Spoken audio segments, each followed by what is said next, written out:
Chaque année, on a à peu près 2000 milliards de dollars qui partent dans la corruption. La corruption environnementale, c'est quoi? C'est de la corruption, tout simplement, liée à l'environnement. Par exemple, les ressources minières, le pétrole, la déforestation, la pêche illégale, les déchets. Donc, on va retrouver toutes les formes de corruption, pots de vin, dessous de table, collusion entre entreprises et entre les élus. C'est tout simplement les liens entre le pouvoir, quelqu'un qui a un pouvoir, une autorité, et quelqu'un qui a de l'argent, ou bien qui va pouvoir lui donner quelque chose en échange de services. On a reconnu que depuis 2022, le principe humain du droit de vivre dans un environnement sain, c'est très très récent.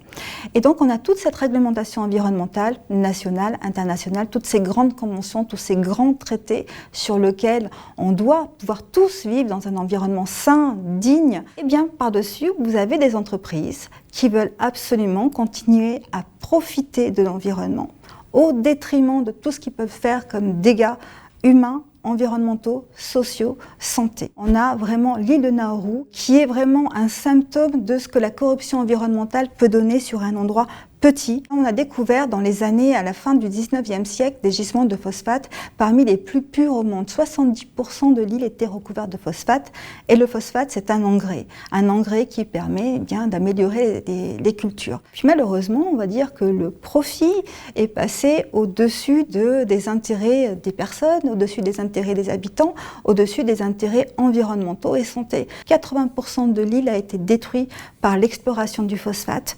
Donc plus de ressources naturelles, on ne peut plus pêcher parce que l'eau est entièrement polluée, les coraux qui entouraient l'île sont tous détruits, les gens ne peuvent plus se déplacer, ils étaient habitués à avoir une vie qui était de celle de personnes qui vivent sur une île. Résultat, ils font de l'importation pour leur alimentation et de l'alimentation de la plus mauvaise qualité.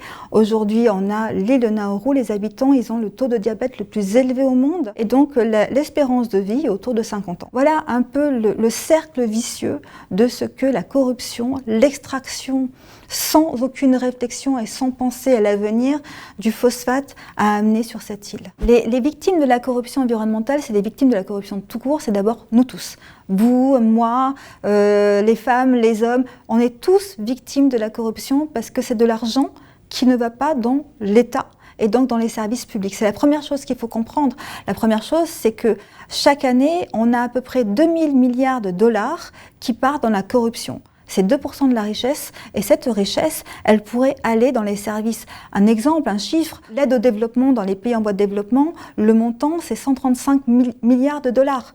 Donc c'est rien du tout. Ce qui fait que nous sommes tous déjà victimes. Après, il y a des victimes des personnes plus vulnérables, ça va être les populations autochtones. Quand par exemple, on délocalise des Sioux, des Pygmées, des personnes qui vivent dans un environnement qui est que juste la nature, les bois, la pêche, on les prive, c'est pollué ou bien on détruit tout leur habitat. Ce sont les premières victimes, ça va être aussi les femmes qui sont toujours les plus vulnérables, les enfants, les plus pauvres, les populations les plus pauvres. Mais ce qu'il faut comprendre, c'est que la corruption, on est tous des victimes de la corruption. On dit souvent, oui, c'est bon, c'est pas eu trafic d'êtres humains, j'ai tué personne, c'est rien si je prends quelque chose. Si, il y a quelqu'un qui va être, au bout du compte, qui va mourir. Il y a quelqu'un qui va être victime, qui aura moins d'accès à la santé, moins d'accès à l'éducation, moins d'accès à des services auxquels ils auraient dû avoir droit.